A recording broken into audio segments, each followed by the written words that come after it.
माननीय पाटिल साहब को पुनः नमस्ते। नमस्ते पंडित जी, नमस्ते। नमस्ते। और सभी मित्र मंडली को नमस्ते, जितने भी जुड़े हैं मेरे इस कार्यक्रम में। मैं 2 सप्ताह आप लोगों से नहीं मिल पाया, इसलिए मैं दुखी हूँ। सोहनवीर जी क्या लिखते हैं? नमस्ते गुरुजी, आपकी आने वाली वीडियो की हम प्रतीक्षा करते हैं। कब आपकी नई वीडियो आए और हमारे धर्म के प्रति ज्ञान में वृद्धि हो सके। आपको सुनकर हमने अपने ज्ञान में बहुत वृद्धि की है, इसलिए आप हमारे गुरु हो। बहुत बहुत धन्यवाद सोहनवीर जी।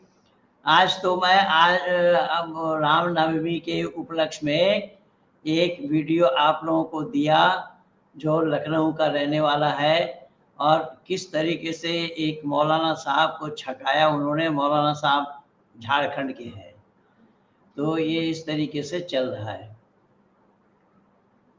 हाँ गुरुजी, मैं भी आपके साथ वैदिक विचारों से जुड़ने से पहले धर्म निरपेक्ष ही था।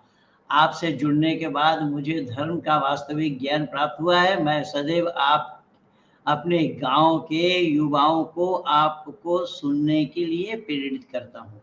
बहुत बहुत धन्यवाद है सोहनवीर जी आपको। और आपसे जुड़े हुए लोग कई बार मुझे भी फ़ोन करके बात करते हैं। ये बहुत बहुत सर्वेश जी क्या लिख रहे हैं? गुरुजी, जैसे पुरुषोत्तम श्री रामचंद्र जी के बारे में वाल्मीकि रामायण में सब कुछ स्पष्ट लिखा हुआ है, क्या शिव परिवार के बारे में भी कोई ऐसा प्रमाण है? ये तो शिव वालों को ही पूछना पड़ेगा बाबू, मैं कैसे बताऊंगा क्या लिखा है, कहाँ लिखा है। और वाल्मीकि में स्पष्ट क्या लिखा है? क्या वाल्मीकि में कपोल कल्पित बात नहीं है? वाल्मीकि ने नहीं लिखा है देशे देशे कलित्राणी देशे देशे च बंधुवा तंतु देशे न पश्यामि यत्र भ्राता सहोदरा। सहोदर भाई बोला है राम और लक्ष्मण दोनों को, जबकि दोनों की माँ अलग थी, तो सहोदर कैसे हो जाएंगे?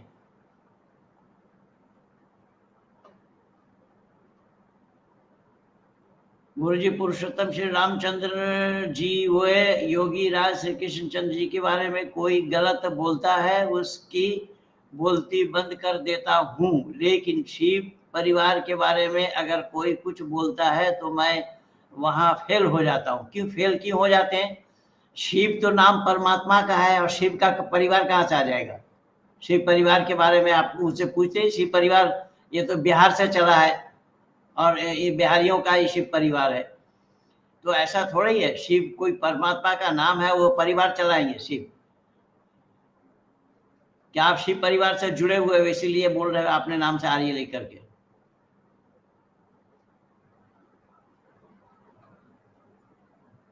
नमस्ते पंडित जी, इंतजार था आपका। आपको धन्यवाद पंडित जी। बहुत बहुत धन्यवाद आपको। चंचल बाबू, चंचल स्वदेशी, देखिए इन्हीं का ही वो था आज जो वीडियो मैं आप लोगों को पहुंचाया हूँ।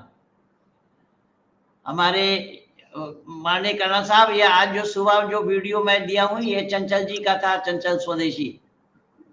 हाँ, मैंने पूरा सुन लिया। बहुत सुंदर इन्होंने विश्लेषण किया, और वो बात करने ही नहीं दे रहा था, खुद पूछते ही जा रहा था जो भी था वो बंदा। बट इन्होंने बहुत उसका सुंदर विश्लेषण करके वो आखिरी में उसने दोनों हाथ खड़े कर लिए मेरी तरफ, मैं समझता हूँ। संदीपन रॉय जी ने भी इनको धन्यवाद लिखा है, मेरे पास भेज दिया था, मैं इनको फॉरवर्ड किया हूँ।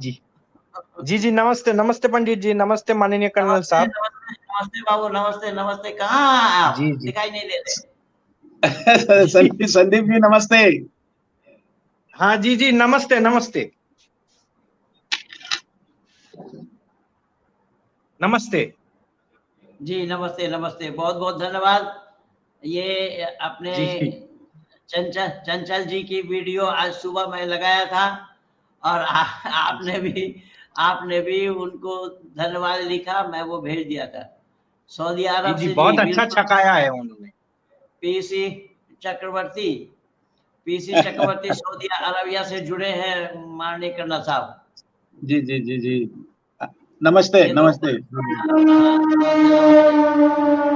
वीरेंद्र कुमार सिंह जी क्या बोलते हैं? डीएवी स्कूल में धर्म के ज्ञान दिया जाना चाहिए, ये नहीं या नहीं। अब डीएवी स्कूल में धर्म का ज्ञान तो होता है, उसमें एक अध्यापक नियुक्त होते हैं बकायदा, जो हर शनिवार को यज्ञ कराते हैं और धर्म शिक्षक के रूप में रहते हैं, वो धर्म शिक्षा ही पढ़ाते हैं।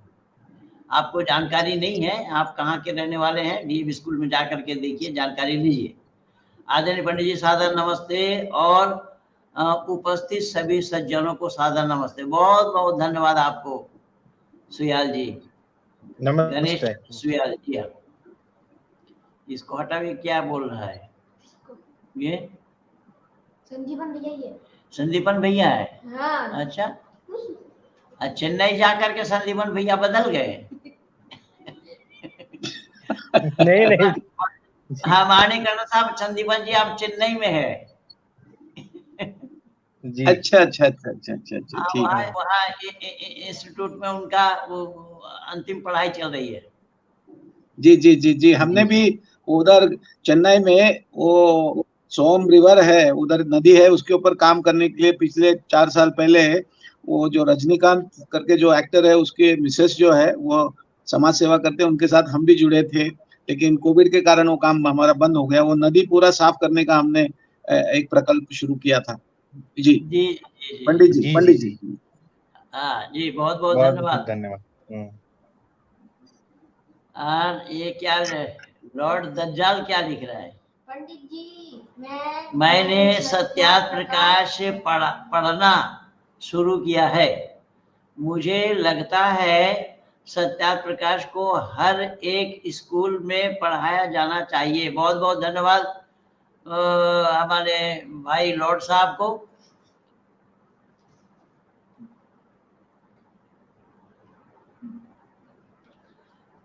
मैं ये कार्यक्रम का, मेरा जो ये आज का जो प्रोग्राम है, इस प्रोग्राम का मैं हेडिंग रखा हूँ, इस पर चर्चा हम करेंगे कि अल्लाह सब कुछ करता है। संदीपन रॉय जी,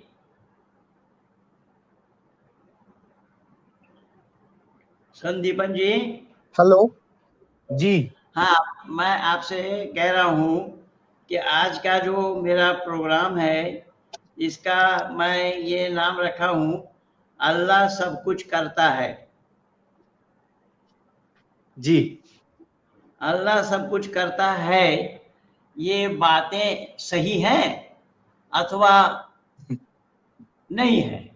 तो मैं आज आपसे ही शुरू करना चाहूँगा कि आपके बयान दर्ज हो, और फिर माननीय पाटिल साहब से भी पूछूंगा, और कर्नल उसमें अपने बगल लाल जी भी जुड़ रहे हैं, देखेंगे जैसा कैसे भी हो।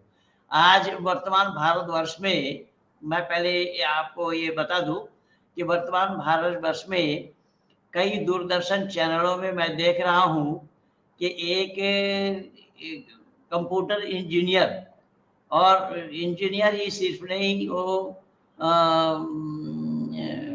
मैकेनिकल इंजीनियर जो कि कई इंजीनियरिंग में उसका वर्धस्त है, और जिसने गोरखपुर मंदिर में हमला किया है। अब उस पे लोग दोष दे रहे हैं, दोष लगा रहे हैं, और कई चैनलों में क्या क्या बोला जा रहा है। चैनल में तो वैसे सच्चाई को उजागर करना नहीं चाहते, और ना वो लोग जानते हैं जो सच्चाई को पूछे क्या है क्या नहीं है।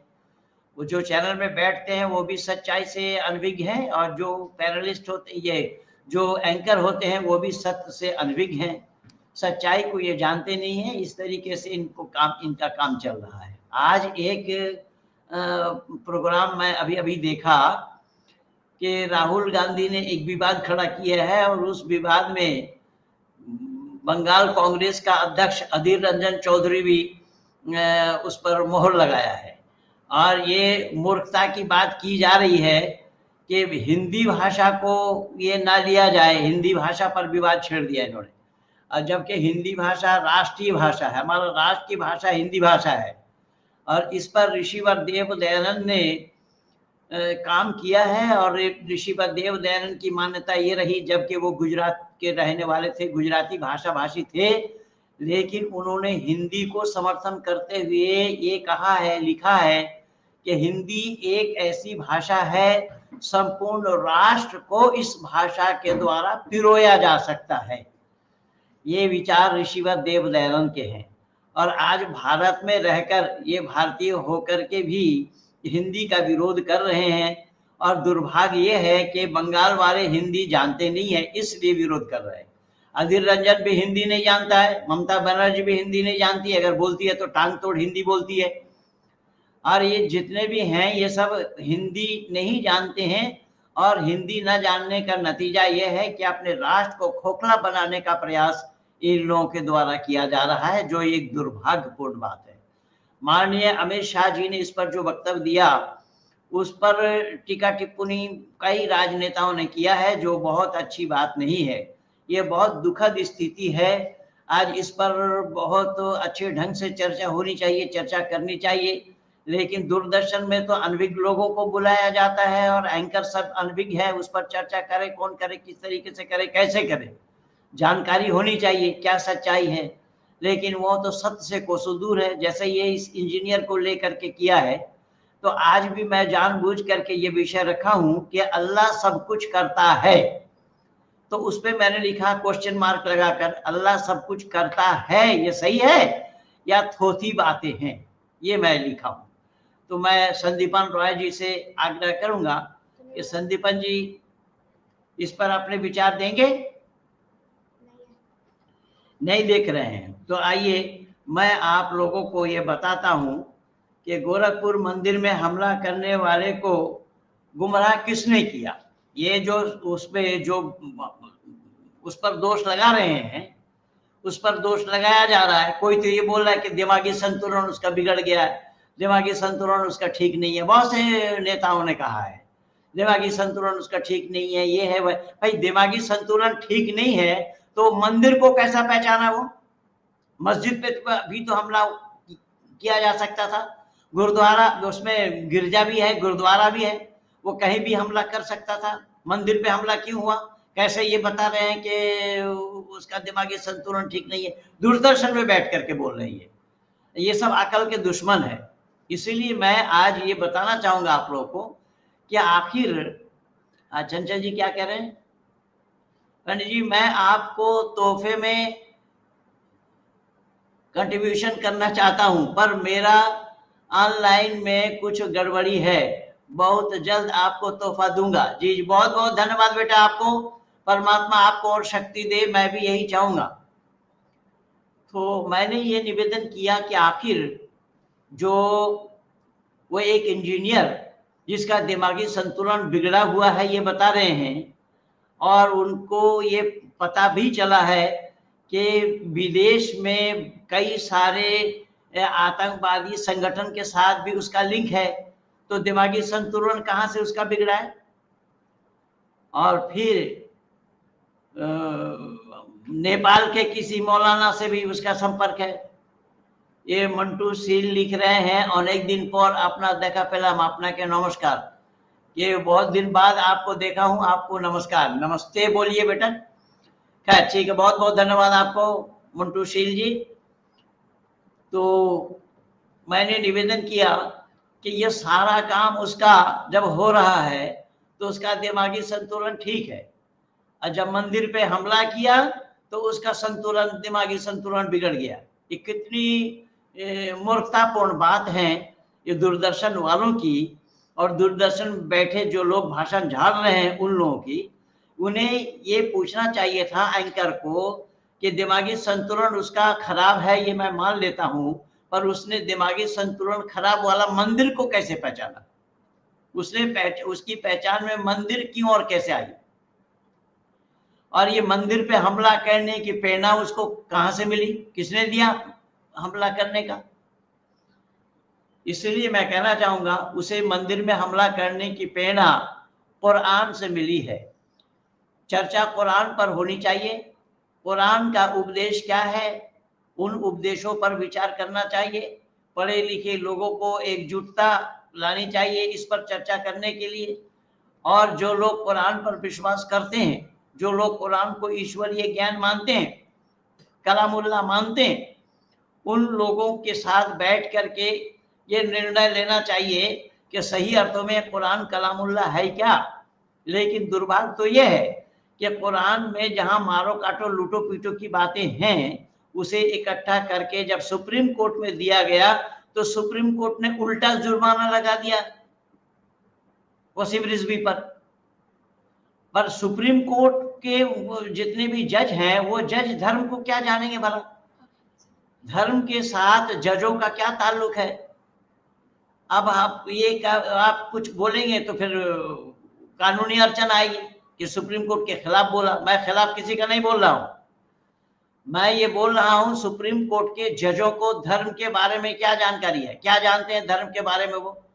वो क्या जानते हैं सत्य सनातन वैदिक धर्म के बारे में? क्या जानते हैं जो इस्लाम को धर्म कहा जा रहा है वो सही अर्थ में धर्म है या नहीं?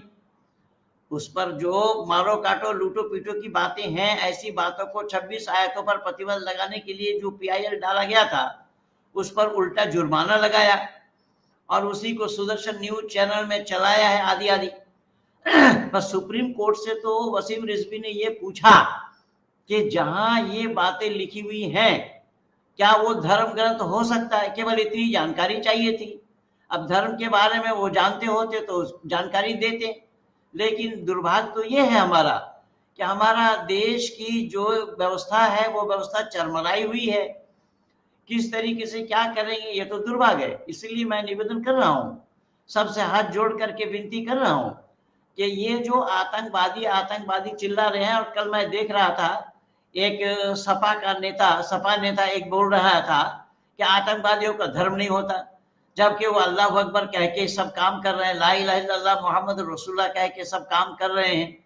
अरे जितने भी पकड़े गए हैं सब कुरान के साथ सबका ताल्लुक है, कुरान की आयतों को पढ़ करके कर रहे हैं। पिछले दिन बांग्लादेश में जाकिर नाइक के वक्तव्य को सुन करके जो आतंकवादी बने हैं, और उसमें भी बांग्लादेश में दिखाया गया जो कुरान की आयतों को पढ़ा उसको छोड़ दिया, जो कुरान की आयत नहीं बोल पाए उसको कत्ल कर दिया। ये सारा ताल्लुक तो कुरान से जुड़ा हुआ है और कुरान में ही अल्लाह ने प्रेरणा दिया है। आइए मैं कुछ प्रमाण आप लोगों के सामने प्रस्तुत कर रहा हूं। यहाँ जुनूद रब्बिका इल्ला हुआ वमा हिया इल्ला ज़िक्रा लिल बशरिन। यहाँ पर अल्लाह ताला ये कहते हैं कि जिसे चाहता है मार्ग प्रदान करता है और तुम्हारे रब इसे स्वयं उनके सिवा कोई और नहीं जानता। ये अल्लाह जिसको चाहते हैं उसको मार्ग दिखाते हैं। सूरा 74 आयत नंबर 31 में बताया गया है। इसी तरीके से और जगह भी बताया गया है कि वयक़ूलुल्लज़ीन कफ़रू लौला उन्ज़िला अलैहि आयातुम मिर रब्बिही क़ाल इन्नल्लाहु युज़िल्लु मन यशा व यहदी इलैहि मन अनाब। यहाँ देखिए कितना स्पष्ट लिखा है। जिन लोगों ने इनकार किया ये कहते हैं कि उस पर उसके रब की ओर से कोई निशानी क्यों नहीं उतरी।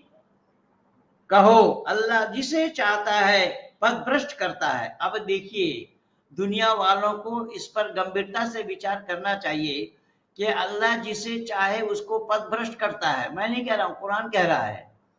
तो अब जिस कुरान का अल्लाह पथभ्रष्ट करते हों तो उसे कौन बचाने वाला होगा भला? तो आज वो जो इंजीनियर गोरखपुर मंदिर में हमला करने वाला वो जो पथभ्रष्ट हुआ उसका पथभ्रष्ट करने वाला तो अल्लाह ही है कुरान के अनुसार।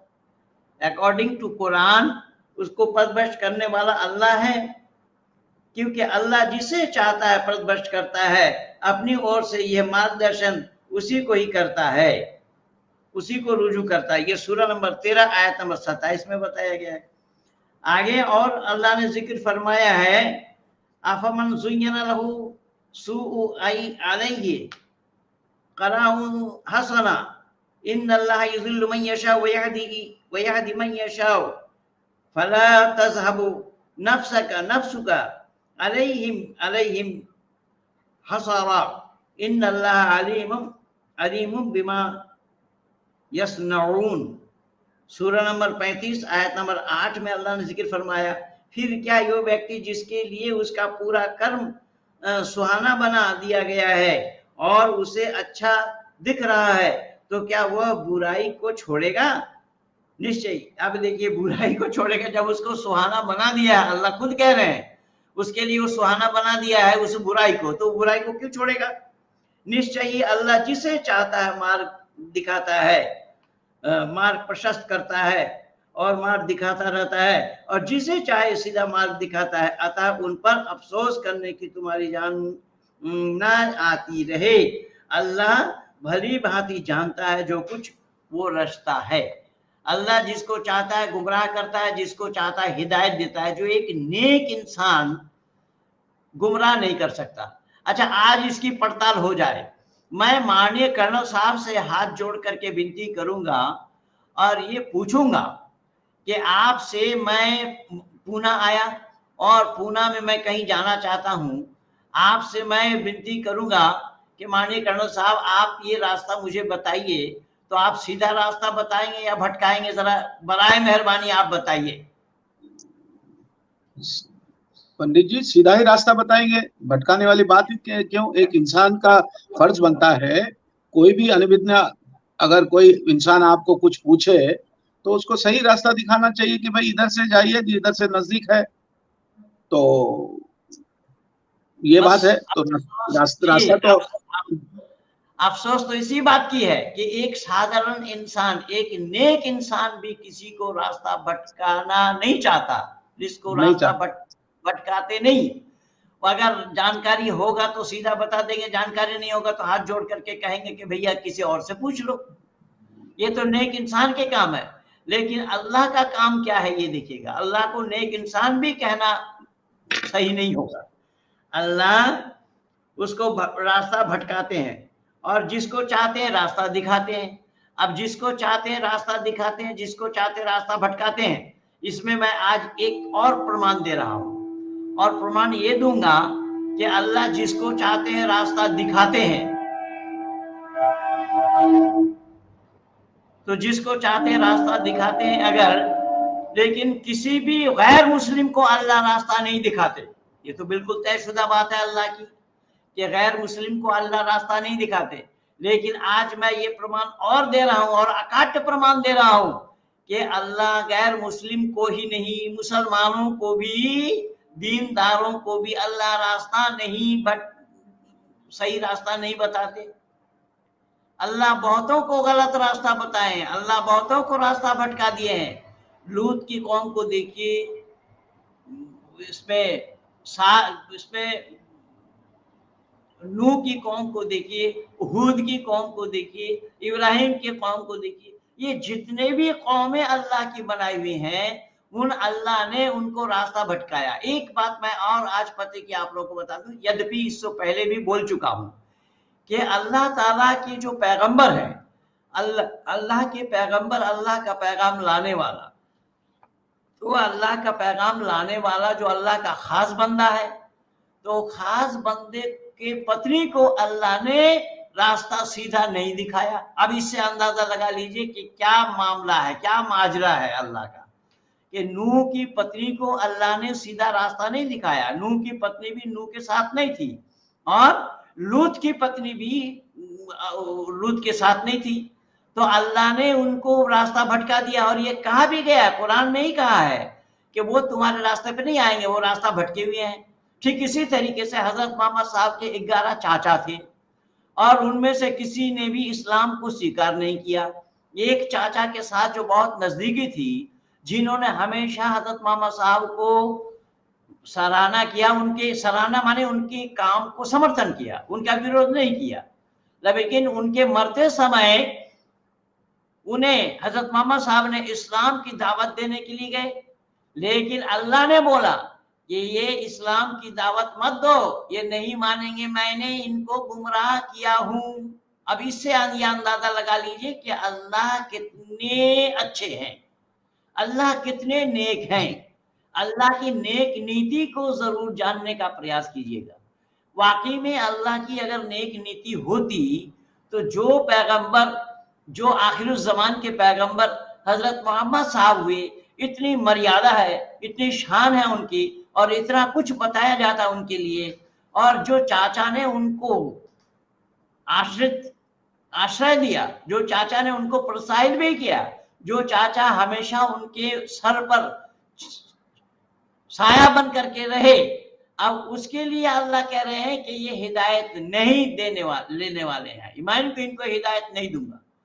अब अल्लाह की क्या कमजोरी थी कि उनको हिदायत ना दे? इस तरीके से मैं निवेदन करूंगा कि ये जितने भी भटकाने वाली बातें हैं, इन सब भटकाने का काम कुरान के अल्लाह का ही किया हुआ है।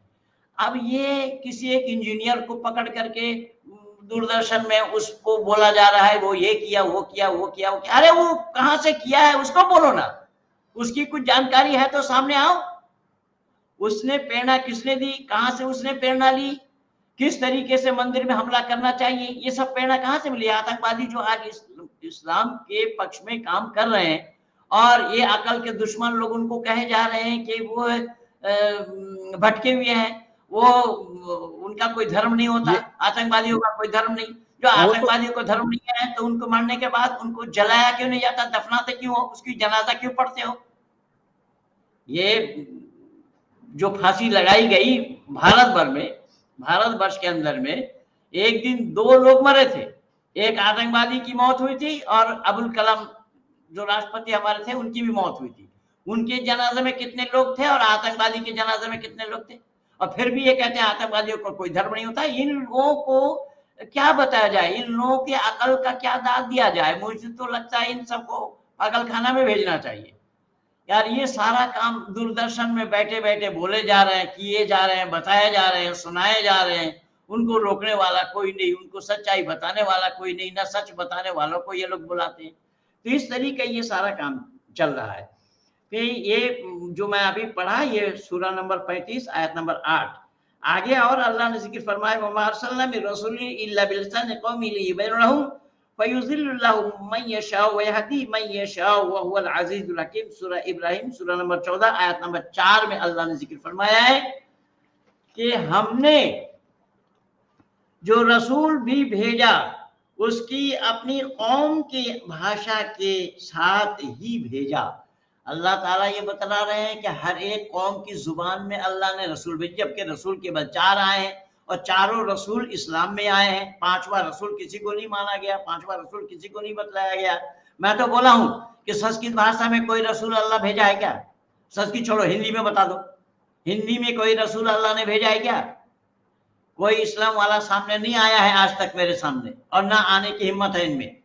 कल पाकिस्तान से एक फोन आया था, लेकिन वो व्हाट्सएप पे फोन किया था, मैं उसकी रिकॉर्डिंग नहीं कर पाया। उसमें भी बड़े मजेदार बात कही। उसने भी बोला कि मैं मुसलमान हूं, लेकिन आपको सुनता रहता हूं कई वर्षों से, आपने सबकी खाट खड़ी कर रखी है, और आप में ये खूबी मैं देखता हूं, जहां कहीं भी आप गलत देखते हैं वहीं पर ही आप बोल देते हैं, आप रुकते नहीं, आप अपने को रोक नहीं पाते। ये खूबी जो मैं आप में देखा, मुझे भी बहुत अच्छा लगा कि एक इंसान इस तरीके से सही और सच्ची बात का कहने वाला एक इंसान तो है कि सही और सच्चाई को उजागर करने में लगे हैं।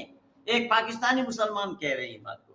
तो अल्लाह ने यहाँ बोला है कि हर एक कौम की जुबान में रसूल भेजे ताकि वो अपने लिए अच्छी तरह खोलकर बयान कर दे, ताकि वो अपने लिए अच्छी तरह खोलकर बयान कर दे। इसीलिए अरबी जुबान में आए 4 रसूल, और वो अरबी जुबान में ही बयान किया। इसीलिए मैंने निवेदन किया और इस्लाम वालों को ये चुनौती दिया कि कुरान को कलामुल्लाह कोई सिद्ध करे। कुरान को कलामुल्लाह सिद्ध करने के लिए जो भी आया वो मुंह के बल गिरा। कुरान को कलामुल्लाह सिद्ध किया जाना संभव नहीं है। आगे अल्लाह ने जिक्र फरमाया है, फिर अल्लाह जिसे चाहता है पथ भ्रष्ट कर देता है। देखिए अल्लाह का काम, देखिए अल्लाह जिसे चाहता है पथ भ्रष्ट कर देता है और जिसे चाहता है सीधा मार्ग दिखा देता है। ये है वे प्रभुत्वशाली अत्यंत तत्वदर्शी। अल्लाह को तत्वदर्शी कहा गया। अल्लाह तत्वदर्शी है किस तरीके से? जिसको चाहता है पथ भ्रष्ट कर देता है। यानी क्या, मैं बोला एक नेक इंसान का ही काम नहीं होगा किसी को पथभ्रष्ट करना, किसी को गलत रास्ता बताना, और अल्लाह वो काम कर रहे हैं और फिर भी ये अल्लाह को क्या माने बैठे हैं, इस्लाम वाले इसको पत्थर की लकीर मान रहे हैं। तो सामने आने पर ही इस सब का खुलासा होना संभव होगा, जांच पड़ताल जरूरी है। इसीलिए मैं निवेदन करूंगा कि उन आतंकवादियों को ना कोसो, वो आतंकवादियों को प्रेरणा इस कुरान से मिल रही है, कुरान के अल्लाह ने ही उन्हें प्रेरणा दिया है। इसीलिए तो सूरह अनफाल आयत नंबर 65 में बोला है, जो हमारे चंचल जी ने भी, स्वदेशी जी ने भी बोला है अपने वीडियो में, कि अल्लाह ने वहां जिक्र फरमाया, या अय्युहन नबी हर्रिज़िल मोमिनीन अलल क़िताल इन यकुम मिनकुम, ऐ नबी तुम मुसलमानों को उभारो जिहाद के लिए, तुम 20 मुसलमानों 200 काफिरों पर भारी पड़ोगे, 100 हो 1000 पर भारी पड़ोगे। ये तो अल्लाह खुद प्रेरणा दे रहे हैं। तो अल्लाह के इस दी हुई प्रेरणा में मुसलमान पीछे रहेंगे क्यों? और उसी प्रेरणा से ये सब काम कर रहे हैं।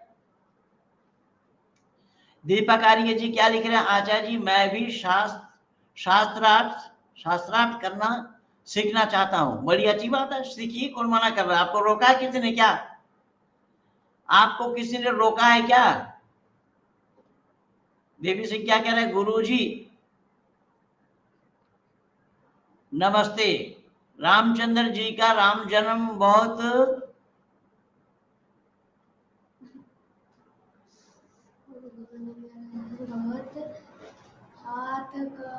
भाई हिंदी लिखना सीखो पहले। ये तो राहुल गांधी वाला हिंदी लिखा है तुमने, और ये बंगालियों का हिंदी लिखा है तुमने, ना पढ़ा जाए ना समझा जाए, और ना फुल स्टॉप कॉमा कहीं है। पहले हिंदी सीख करके आओ, फिर उसके बाद बात करो। तो इसी तरीके से अल्लाह ने और जिक्र फरमाया है, वलौ शाअ अल्लाहु ला यजअलकुम उम्मतन वाहिदतन वलाकिन युज़िल्लु मन यशाअ व यहदी मन यशाअ व नक्सन अम्मा कुंतुम तामलून।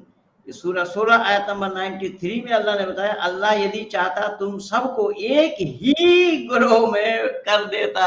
माने करना साहब, मैं आपसे विनती कर रहा हूं, देखिए अल्लाह के कथन को देखिए।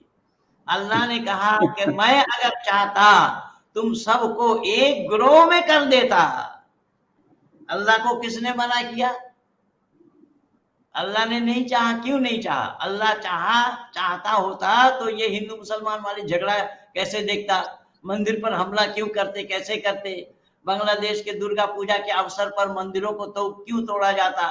भारत में भी न मालूम कितने मंदिरों को तोड़ा गया, लेकिन मंदिरों को तोड़ना देख करके भी हिंदुओं ने भी कुछ ज्ञान नहीं लिया है कि जिस मूर्ति से ये लोग मांगने के लिए जा रहे हैं, मांग रहे हैं, वो मूर्ति अपनी रक्षा नहीं कर पाए, मुसलमानों के हाथ टूटे।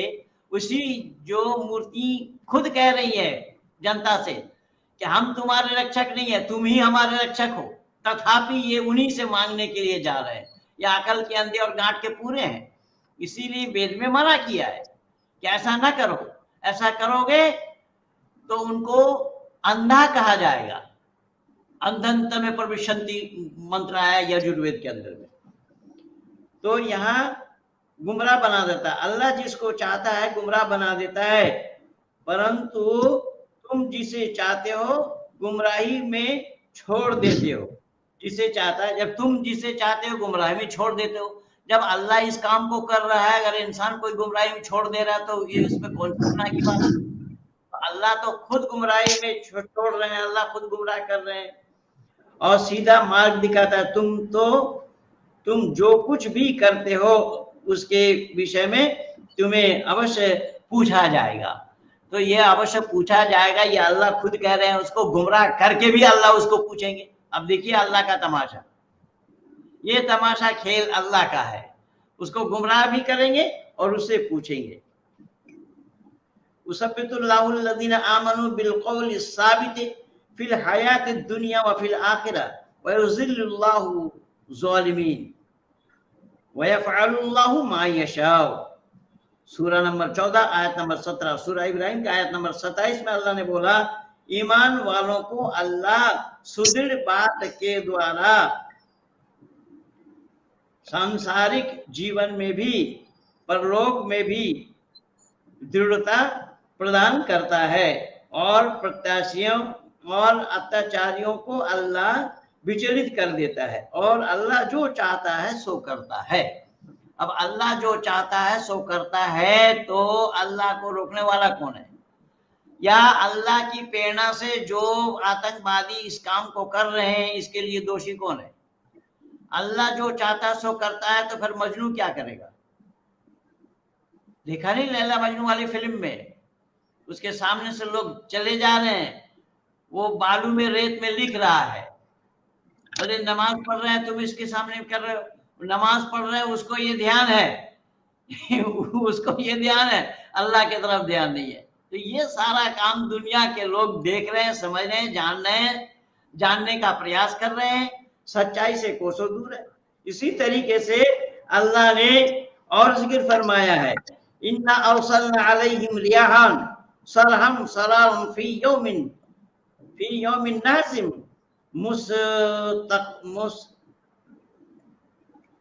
मुस्तमिरुन। यह सूरा नंबर 54 आयत नंबर 19 में अल्लाह ने जिक्र, निश्चय ही हमने एक निरंतर अशुभ दिन में तेज प्रचंड ठंडी हवा भेजी, उसे उन पर मुसल्लत कर दिया, तो वो भी प्रचंड वो भी उखाड़ फेंक रही है।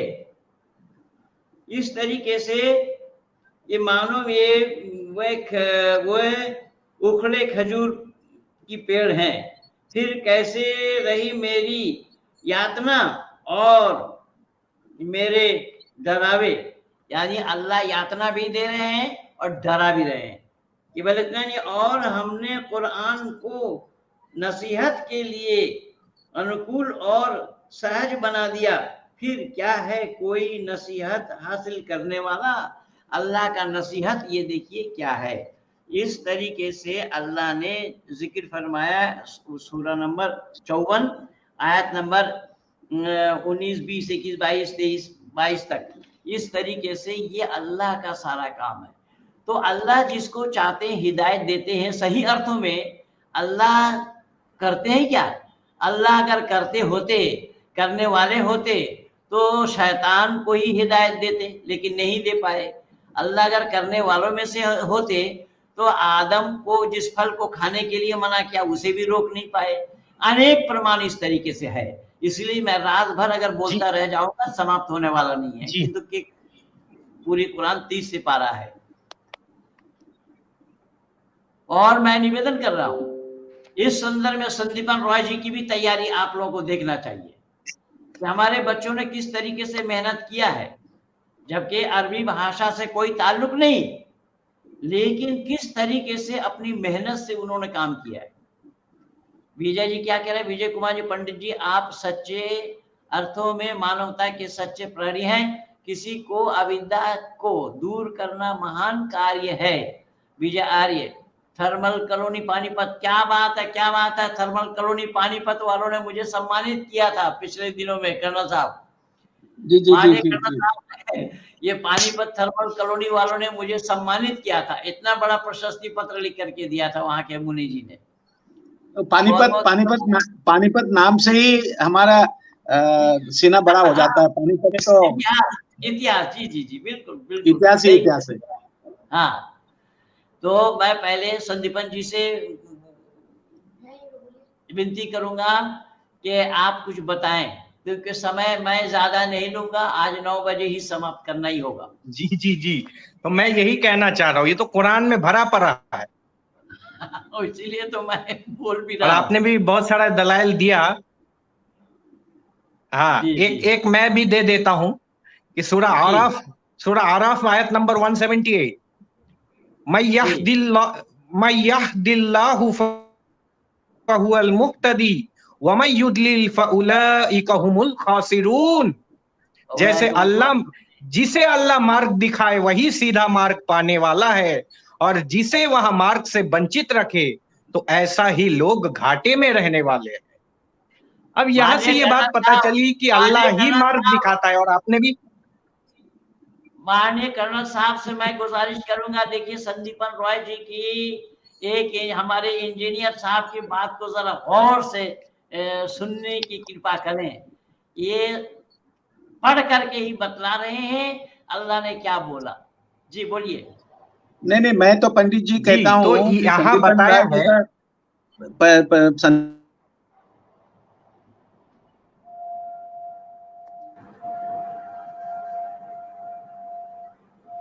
हाँ संदीपन जी बोलिए। जी हाँ, तो मेरी आवाज आ रही है ना? हाँ हाँ बिल्कुल आ रही है। जी, तो मैं यहाँ ये कहना चाहता हूं कि सीधा मार्ग दिखाने वाला भी अल्लाह है और गलत मार्ग दिखाने वाला भी अल्लाह है। अब यहाँ सवाल आता है कि रसूलुल्लाह सल्लल्लाहु अलैहि वसल्लम ने फरमाया है कि मा अना अलैहि व अस्हाबी, मेरे रास्ते पर चलो और मेरे सहाबा इकराम के रास्ते पर चलो। एक नई बात मैं आपके समक्ष पेश करना चाहता हूँ। तो सहाबा में कौन कौन आ रहे? सहाबा में अहले बैत आ रहे जो नबी के घर वाले हैं, और सहाबा में नबी के जितने भी सहाबा है। अब जब अल्लाह हिदायत देने वाला है तो सहाबी ज्यादा हिदायत पाने वाला होगा या जो आज मुसलमान है वो ज्यादा हिदायत पाएगा? तो जाहिर सी बात है सहाबा इकराम रिजवानुल्लाहि अलैहिम अजमाइन ये ज्यादा हिदायत पाने वाले हैं। अब ये अल्लाह दो सहाबियों के बीच में जंग जमल को नहीं रोक पाए। ये अल्लाह हजरत अली करमल्लाह वजहुल करीम और हजरत आयशा सिद्दीका सलामुल्लाहि अलैहा इनके बीच में जो ये जंग हुई, इस जंग को नहीं रोक पाए। बड़े मैं अदब से कहना चाहता हूं, हम उसमें नहीं जाना चाहते कि क्या है क्या नहीं है, लेकिन इस जंग को नहीं रोक पाए। जो सहाबा इकराम जो सबके लिए जिनकी बातें सबके लिए हुज्जत है, इन दोनों को अल्लाह एक साथ एक जगह नहीं रख पाए। हजरत मुआविया रजी अल्लाह ताला अन्हु हजरत अली करमल्लाहु वजहुल करीम के बीच में जो मतभेद थे, उनमें भी अल्लाह उस मतभेद को भी नहीं सुलझा पाए। तो अल्लाह क्या कर सकते हैं? अच्छा, अल्लाह कर सकते हैं। नतीजा क्या हुआ वो भी बोल दीजिए। माविया के पुत्र द्वारा नबी के वंश को खत्म किया गया, वंश को वहां पे खत्म किया गया, जबकि वहां कातिबे वही कहा गया है। तो खैर उनका मसला है, उसमें ज्यादा बोलना भी सही नहीं रहेगा। एक और मसला मैं आपके समक्ष पेश करता हूं। यह है मुस्नद अहमद, हदीस नंबर 2167 और इसका सनद सही हदीस है। मुस्नद अहमद 2167 कि मक्का के काफिरों ने हजरत मोहम्मद साहब से कहा कि ये जो सफा पहाड़ी है ना, इस सफा नमस्ते आदि जी, तो इस सफा पहाड़ी को सोने का बना दिया जाए। इस सफा पहाड़ी को आप लोग सोने का बना दो। फिर हुजूर सल्लल्लाहु अलैहि वसल्लम को अल्लाह ने बताया कि अगर तुम इस सफा पहाड़ी को सोने का बना भी दो तो भी ये ईमान नहीं लाएंगे। तो इससे ये पता चलता है कि अल्लाह को पहाड़ को सोना बनाना नहीं आता, वरना बना करके दिखा देते, कम से कम इस ख्वाहिशात को तो पूरी कर देते काफिरों की। कम से कम ये मिसाल तो बन जाती। आज लोग वहां पे सोने की पहाड़ देखकर ईमान तो ले आते लेकिन वो अल्लाह ने नहीं किया, और उसके बावजूद भी वो ईमान नहीं लाएंगे। क्यों नहीं लाएंगे? ईमान और कुफ्र की डोरी तो अल्लाह के हाथ में है। तो उसके सोने का पहाड़ बनाने के बाद भी ईमान नहीं लाएंगे तो अल्लाह के पास कौन सी डोरी है? अल्लाह के पास कौन सा ताकत है, कुव्वत है कि वो सोने का पहाड़ बनाकर भी दूसरों को ईमान में नहीं ला पा रहे? तो अल्लाह सब कुछ कैसे कर सकता है? मैं मुख्तसर इतना ही रखना चाहूंगा जी। अल्लाह सफा पहाड़ को सोने का नहीं बनवा पाए, लेकिन पहाड़ के अंदर से ऊँटने निकाल पा दिए। पहाड़ के अंदर से ऊँटने निकाल दिए जी, ये पैगंबर साले के कहने पर। ये नीरज बिष्ट जी ने कुछ कंट्रीब्यूशन किया है और लिख रहे हैं कि नमस्ते गुरुजी, और सभी को अपने तो साबित कर दिया। थाना की कुरान, आपने तो साबित कर दिया थाना की कुरान जानवर का ज्ञान है, इंसान का नहीं, इसलिए तो ये सब हो रहा है ना गुरुजी। कुरान को इंसान नहीं समझ सकता है, सिर्फ जानवर ही जानते हैं। इसीलिए तो आज जो हमारे चंचल जी ने जो वीडियो बना के दिया है, उसमें जिस मौलाना से बात हुई वो मौलाना तो कह रहा है सूरा जुमा आयत नंबर 1 का हवाला लेकर के कि अल्लाह ताला ने पेड़ पौधे लता भी, यद्यपि इससे पहले भी कई वीडियो मेरा बना हुआ है, पेड़ पौधे लता वृक्ष जंगल पर्वत जितना जो कुछ भी वो सब अल्लाह की इबादत करते हैं। मैंने पूछा और चंचल जी ने भी पूछा, जब अल्लाह की इबादत ये कर सकते हैं तो वो माता पिता का ज्ञान ऐसे पशुओं को क्यों नहीं है? उन पशुओं के द्वारा अपने मां से संतान उत्पत्ति करना क्यों और कैसा संभव हुआ? अगर उसको ज्ञान होता तो ये करते। जो इबादत करने वाला होगा वो ये काम करेगा। तो इबादत करने वाला इंसान भी है, तो ऐसे इंसान से अल्लाह ये काम करके दिखाए किसी मुसलमान से, अपने मां से संतान उत्पत्ति करा दे। तो ये सब बेतुकी बातें हैं, फजूल बातें हैं। इस तरीके से ये सब पागल बने हुए हैं ऐसी बेतुकी बातों के पीछे। जी। और पंडित जी, मैं एक बात बताना चाहता हूं कि नमाज यानी अल्लाह का याद करने के लिए, मेरी आवाज आ रही है? हाँ बिल्कुल आ रही है। अल्लाह को याद करने के लिए, अल्लाह के बारे में नमाज पढ़ने के लिए, अल्लाह के लिए नमाज पढ़ने के लिए वुजू फर्ज है। वुजू करना पड़ेगा, गुस्ल करना पड़ेगा, बाकी अहकामात है वहां पे। और ये अच्छा, अगर ये बात मान भी लाए कि पेड़ पौधे इबादत करते हैं, तो पेड़ पौधे फिर वुजू कब करते हैं? इसी का सवाल का जवाब दे। बिना वुजू के नमाज हो जाएगा? क्या कमाल है बेटा, बिना नियत के नमाज हो जाएगा? परमात्मा आपको और लंबी आयु दे, बिना वजू के होंगे कैसे? और वो मैं पिछले दिन में ये भी बोला कि वजू तो बना लेंगे, लेकिन नाक के गर्म गोश्त तक पानी पहुंचाना, और ये तो जरूरी है, लेकिन कान के अंदर में पानी पहुंचाने की बात क्यों नहीं है? जब नाक के नरम गोश्त तक पानी पहुंचाया जा रहा है, नाक के नरम गोश्त तक पानी पहुंचाना पड़ेगा 3 बार, और फिर दोनों उंगली डाल करके नाक को साफ करना पड़ेगा, तो कान को कहाँ साफ? कान को साफ किए बिना वजू कैसे बन जाएगी? और फिर उसमें री खारिज हो तो री खारिज होने वाली जगह को भी नहीं धोया जाएगा, और री खारिज होने से वजू टूट जाएगी। तो ये सब बेतुकी बातें हैं, फजूल और बेकार की बातें हैं।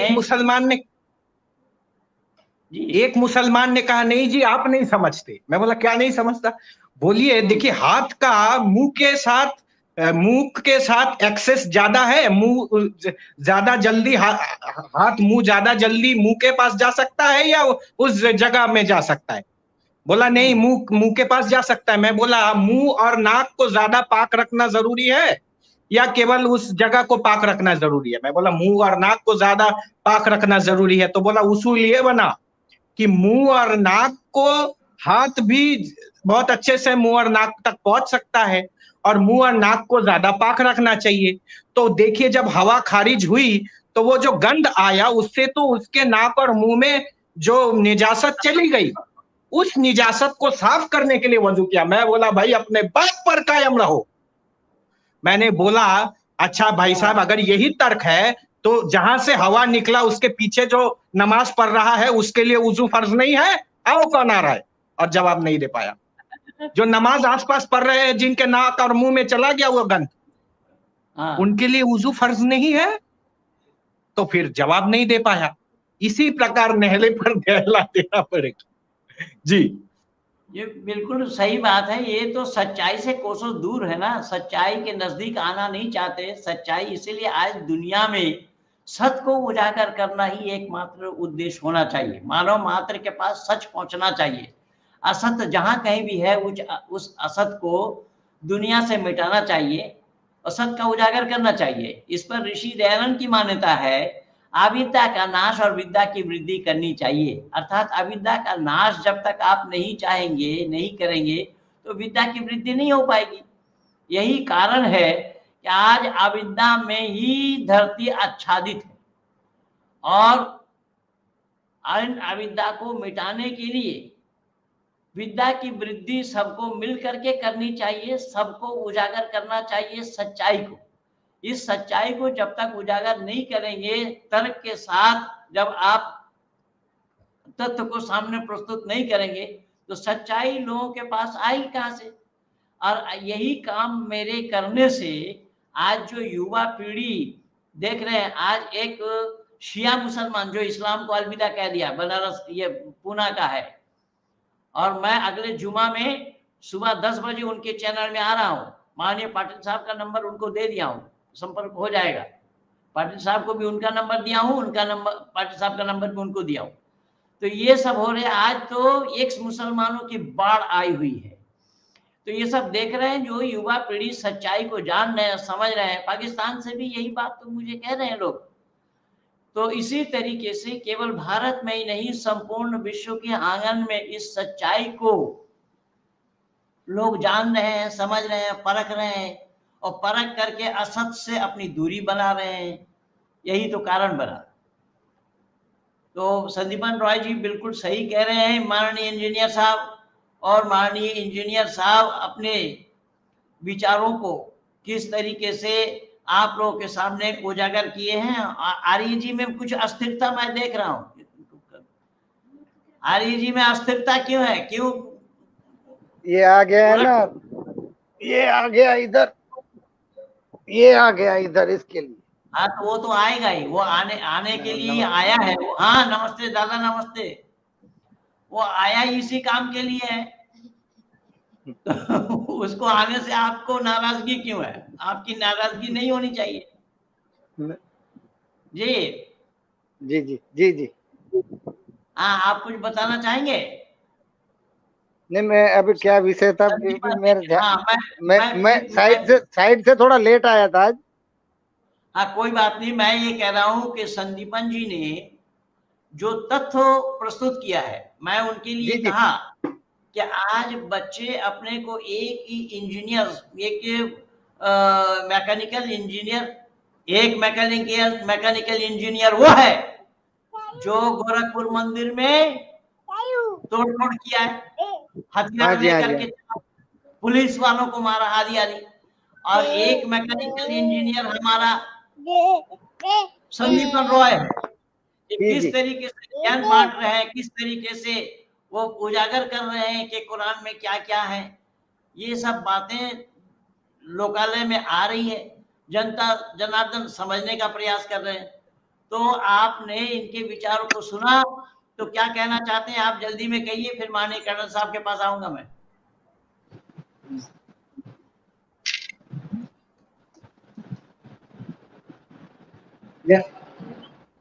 अभी उसका ज्ञान का उपयोग और दुरुपयोग दोनों होता है ना। ज्ञान का उपयोग और दुरुपयोग दोनों प्रकार से होता है। सदुपयोग भी कर सकते हैं, दुरुपयोग भी कर सकते हैं। एटम से बिजली भी बनती है और एटम से बम भी बनता है। अब क्या क्या बनाना चाहिए, किससे संसार का उपकार होगा, वो हमारी बुद्धिमत्ता पर निर्भर करता है ना।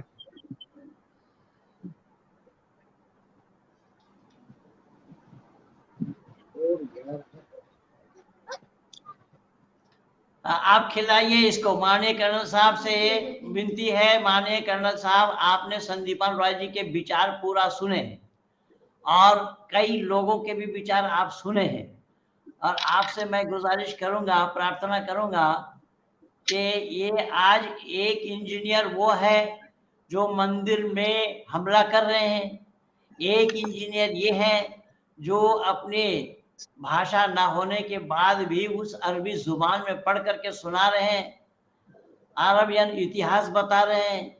तो आपको क्या लगा? आपसे विनती है कि आप जरूर अपने विचार रखें इसमें। पंडित जी, आपने तो हमें हुक्म देना चाहिए, जैसे हम फौज में कहते हैं ऑर्डर देना चाहिए। तो जी जी जी जी, तो मैं ये सभी को दोबारा सैल्यूट करके बात कहना चाहूँ। संदीपन जी का तो मैं बहुत बड़ा फैन हूँ, और वो उन्होंने जो आपका, जो मैं हमेशा कहता हूँ, लहजा और आपके तरफ से जो ज्ञान उन्होंने पाकर अपना खुद का ज्ञान, एक इंजीनियर होते हुए इतना ये सामाजिक विषय के ऊपर वो अपना समय देते हैं, तो उनके लिए भी मैं हैट्स ऑफ कहना चाहूँ।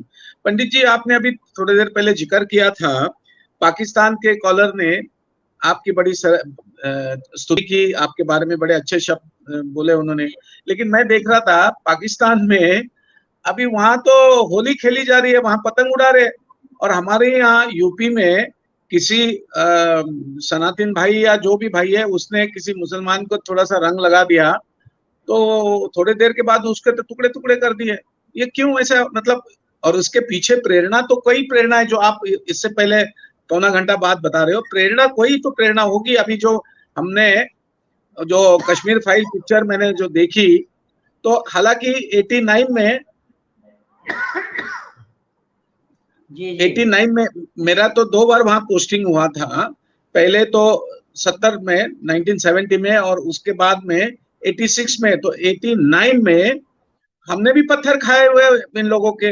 अब वो पत्थर क्यों मारते थे, वो प्रेरणा कहाँ से मिलती थी? अभी वो मस्जिद से बाकायदा नाम ले लेके एक प्रेरणा देते थे कि भाई चलो आज इसको मारना है, आज इसको मारना है।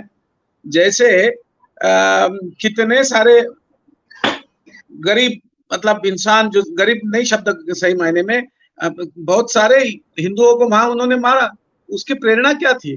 तो ये जब तक इनके ये विषय अच्छी तरह से इनको ना समझ में आए, अभी बहुत सारे पाकिस्तान में एक्स मुस्लिम हो रहे हैं, इसका कारण यही है कि उनको समझ में आ रहा है कि सच्चाई क्या है। जो आप जो बयान करते हो सच्चाई, वो लोगों को सच्चाई समझ में आ रही है। अभी वो जो गोरखपुर का जो अटैक किया वो इंजीनियर, वो तो अपने बीवी से तलाक लिया और वो बीवी को अपना मोबाइल पे हाथ नहीं लगाने देता था, अपने लैपटॉप के हाथ नहीं लगाने देता था, तो आईसिस के साथ वो कनेक्टेड था। और वो मुंबई में इतना बड़ा वो कॉलेज है, फिर भी दूरदर्शन में बैठ करके लोग बोल रहे हैं उसका दिमागी संतुलन बिगड़ा हुआ है। अब ये कितने झूठे हैं, मक्कार है सब, देखिए। नहीं, दिमाग संतुलन कुछ नहीं है, वो प्रेरणा लेके आया था। और वो हमारे प्राइम मिनिस्टर भी ये कहते हैं कि भाई एक हाथ में कुरान दो, एक हाथ में लैपटॉप दो, तो अब तो फिर ऐसे ही होगा। उससे पहले भी वो दूसरा था, वो चिकन स्नैक को काटने की बात कर रहा था। जी पंडित जी। जी बिल्कुल सही कह रहे हैं आप। अच्छा, फिर दूसरी बात है कि आपने जो बात कही ना कि पत्थर खाए, आपने स्वयं भी पत्थर खाया, और ये ईमानदारों को पत्थर मारने के लिए तो प्रेरणा अल्लाह ने दी है, क्योंकि अल्लाह का ये काम खुद का है। लूत के जमाने में जो लोग पुरुषों से बदफेली करते थे, अल्लाह ने तो उन पर पत्थर बरसाए आसमान से। और कुरान में ये बताया गया है तफसीर में कि वहां पर पत्थर में उन सब के नाम लिख करके आए। अब ये काम तो जब अल्लाह का है, तो प्रेरणा के स्रोत तो अल्लाह ही है। इसीलिए तो मैं शुरू से अब तक यही बताता आया कि अल्लाह के दिए हुए प्रेरणा से ही ये इस्लाम वाले ये सारा काम कर रहे हैं। तो जो लोग काम कर रहे हैं उस पर लोग शिकंजा कस रहे हैं, लेकिन जो दोषी है उस पर कोई चर्चा ही नहीं। और उस पर चर्चा के लिए कोई कहे तो 50,000 रुपया आप जुर्माना लगा दो उस पर। ये क्या हो रहा है? इसी तरीके से अजान को लेकर के बड़ी बवाल मची हुई है, जबकि सोनू निगम ने पहले ही, आपके मुंबई में सोनू निगम ने पहले इसका विरोध किया था। उसको क्या करेंगे, मुंडन करा करके माला पहनाएंगे, जूता करेंगे, ये करेंगे, वो करेंगे, दुनिया भर का बोला। फिर वो स्वयं मुंडन संस्कार आपने आप ही करा लिया। तो ये सब बेतुकी बातें। उस अजान से दुनिया वालों को तो लाभ नहीं है। अजान तुम्हारे लिए है, तुम अपने घर में बोलो ना, दूसरे को क्यों परेशान कर रहे हो? और ये हिंदुओं को परेशान करना ही इस एकमात्र उद्देश्य इनका है। जब वो नमाज के लिए बुलाया जा रहा है, हय्या अला सलाह, आओ नमाज के लिए, तो नमाज के लिए बुलाओ, तो हिंदुओं को क्यों बुला रहे हो? हिंदुओं के कान में ये आवाज क्यों जा रही है? ये बिल्कुल ज्यादती है, जबरदस्ती है। आप राज ठाकरे ने बिल्कुल ठीक कहा है। मैं दावा के साथ ये कह रहा हूं कि राज ठाकरे साहब ने बिल्कुल ठीक कहा है। आपके महाराष्ट्र के अंदर में, मुंबई में इसका आंदोलन चल रहा है कि अगर ये लाउड स्पीकर बंद नहीं करते हैं तो उस मस्जिद के सामने में हम हनुमान चालीसा पढ़ेंगे। ये बिल्कुल सही बात है। लेकिन ये आदित्य ठाकरे, जिसको ठा नहीं आता, जो राजनीति का राह नहीं जानता है वो बयान दे रहे हैं कि राम तो दिल में बसे हैं। राम तेरे दिल में बसे हुए होते तो जिस राम के नाम से राजनीति में आया है और तुष्टीकरण की नीति को अपनाते हुए अपना दादा का नाम डुबोने में लगा हुआ है, ये क्या कर रहे हैं? इसीलिए मैं निवेदन कर रहा हूं कि राज ठाकरे का मैं पूरा समर्थन करता हूं। राज ठाकरे ने जो बात कही बिल्कुल सही, क्योंकि जब आप अजान तो केवल नमाजियों के लिए है, वहां नमाजियों को आप बुला रहे हैं, तो नमाज से ताल्लुक किनका है? मुसलमानों का है, गैर मुस्लिमों का है। और गैर मुस्लिमों को आप ये सुना रहे हैं तू अल्लाह बड़ा है, अल्लाह बड़ा है, जबकि अल्लाह बड़ा नहीं है। अल्लाह जिस तख्त पर बैठता है वो तख्त बड़ा है अल्लाह से। ये कोरा झूठ है, बकवास है। जब अल्लाह ने ये बोला, कुरान ही गवाह है। कोई आए सामने, मेरा बहुत सारा वीडियो लगा हुआ है इस पर, कि ये कह रहे हैं अल्लाह बड़ा है लेकिन अल्लाह बड़ा नहीं है। ये बेतुकी बातें कर रहे हैं। वलक़द ख़लक़नस समावाति वल अर्ज़ फ़ी सित्तति अय्यामिन सुम्मा इस्तवा अलल अर्श युदब्बिरुल अम्र युफ़स्सिरुल आयात। कुरान कह रहा है कि अल्लाह ताला ने 6 दिन में जमीन और आसमान को बनाया और 7वां दिन अर्श करार पकड़ा। जो अर्श में बैठेगा वसिअ कुर्सियुस समावाति वल अर्ज़ वला यऊदुहु हिफ़्ज़ुहुमा व हुवल अलियुल अज़ीम। कुरान कह रहा है कि जब अल्लाह जिस कुर्सी पर बैठता है वो कुर्सी बड़ा होगा या अल्लाह बड़ा होगा? ये लोग दिमागी संतुलन खो बैठे हैं। इन लोगों का दिमागी इलाज होना चाहिए। सच्चाई क्या है उनके दिल और दिमाग में भरना चाहिए। तो नमाज अजान को लेकर के जो बेतुकी बातें हो रही हैं वो राज ठाकरे ने बिल्कुल ठीक कहा है। मैं इस पक्ष में राज ठाकरे को समर्थन करता हूँ। राज ठाकरे की बात की बिल्कुल सही मानता हूँ बात को। कारण कि जब आप जो काम जिनका नहीं है, अर्थात मुसलमानों को अजान सुनाना, नमाज के लिए बुलाना है आपको, तो हिंदुओं के कान में वो आवाज क्यों डाल रहे हैं? हिंदुओं के कान में ये आवाज क्यों जानी चाहिए? ऊपर माइक लगा करके आप चिल्ला रहे हो। अरे तो रमजान का महीना चल रहा है, मैं अभी नेपाल में था, वहां 2:30 बजे रात से ही चिल्लाना शुरू कर दिया है। तो मैं वहां लोगों को बोल करके आया क्या तुम्हारा नींद हराम करेंगे इस तरीके से? ये तो दूसरे का नींद हराम करना ये इंसानियत है इनकी, यानी इंसानियत के बू तक नहीं है इस्लाम में। मैं मौलाना फारूक खान जो कुरान का हिंदी अनुवाद किया है उनको बोला था, जवाब नहीं दे पाए और ना जवाब है इनके पास। 2004 के 1 अगस्त में खारी बावली आर्य समाज, दिल्ली खारी बावली आर्य समाज में मैं बोला था। तो कहने का तात्पर्य मेरा ये है, ये सब बेतुकी बातें हो रही है और इस तरीके से जब तक शिकंजा न कसी जाए, जब तक हम दुनिया वालों को सच्चाई सामने उठा करके प्रस्तुत ना करें दुनिया वालों के सामने, तब तक ये होता रहेगा। ये गर्दिश है, इस तरीके से ये लोग गर्दिश मचाए हुए हैं, इन्हें रोकना बहुत जरूरी है आज के लिए। मान्य करना साहब कुछ कहना चाह रहे थे, बताइए। मैं सिर्फ ये कहना चाहता हूँ पंडित जी, मैंने ये जब बवाल जो शुरू हुआ तो उस समय सुबह 4:30 बजे मैं जाके मस्जिद में देखा तो वहां कोई नहीं, एक ही बंदा वो चिल्ला रहा है, बाकी कोई नहीं है उधर। अगर वहां 100-200 आदमी होते तो मैं मान भी जाता, तो 5 बजे तो कोई भी नहीं था वहां। एक बंदा माइक को लेके जोर जोर से चिल्ला रहा है।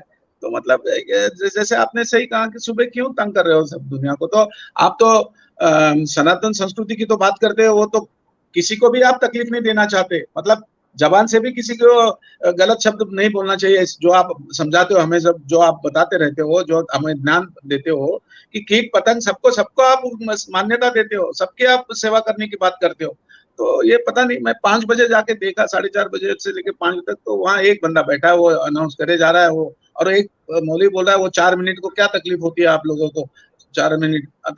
पंडित जी, लेकिन संदीपन रॉय जी ने आज एक नई बात ढूंढ करके दिया है, जबकि ये बात मेरे दिमाग में भी नहीं थी कर्नल साहब। मानिए मंगललाल जी, ये बात भी मेरे दिमाग में नहीं थी।